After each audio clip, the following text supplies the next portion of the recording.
Praise the lord. మన ప్రభు అయిన యేసుక్రీస్తు నామంలో అందరికీ నా హృదయపూర్వక శుభములు. దేవుడు ఈరోజు మనతో మాట్లాడుతున్న మాటను శ్రద్ధగా ధ్యానించుకున్నాం. మనకి ఏదైనా సమస్య ఉన్నప్పుడు, ప్రాబ్లం ఉన్నప్పుడు మన యొక్క స్వనీతి, మన యొక్క సొంత ఆలోచనలతో ముందు ఫాలో అయిపోతాం.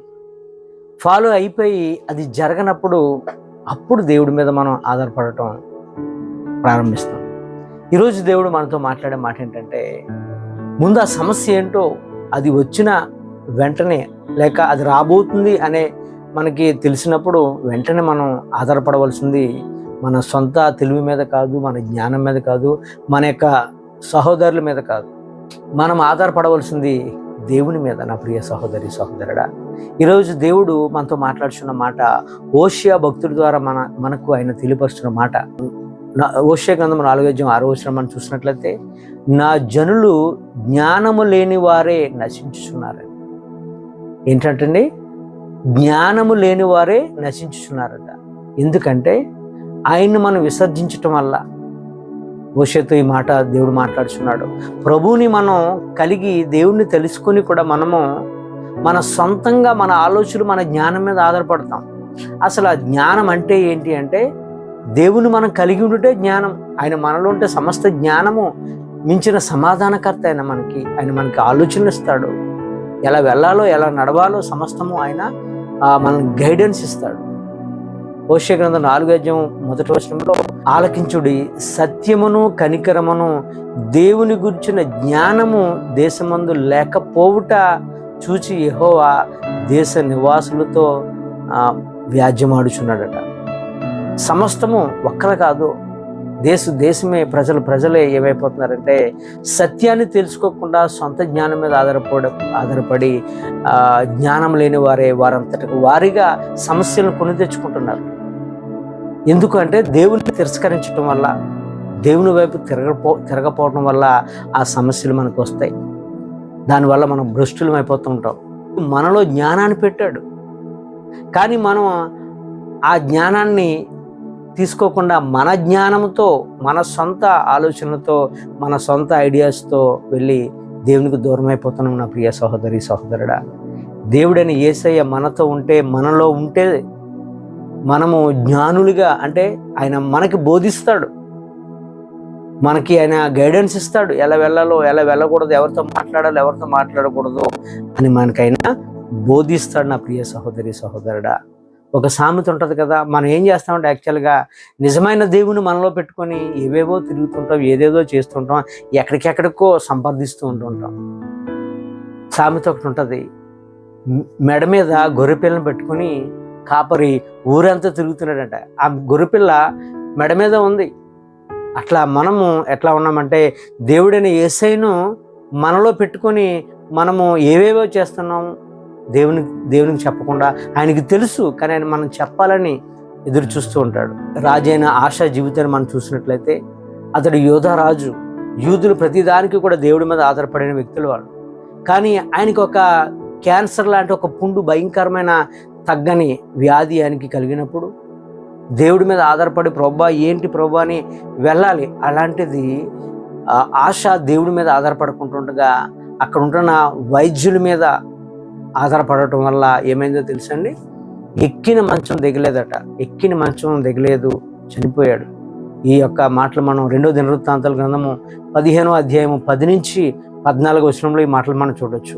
మనం కూడా ఎలానే ఉన్నాం. ఈరోజు ఏదైనా తీరని సమస్య వస్తే ఆ కంగారులో చేస్తామో, లేక తెలియక చేస్తామో, కానీ దేవుని మనం పక్కన పెట్టేస్తాం. అదే దేవుని జ్ఞానం లేకపోవుట.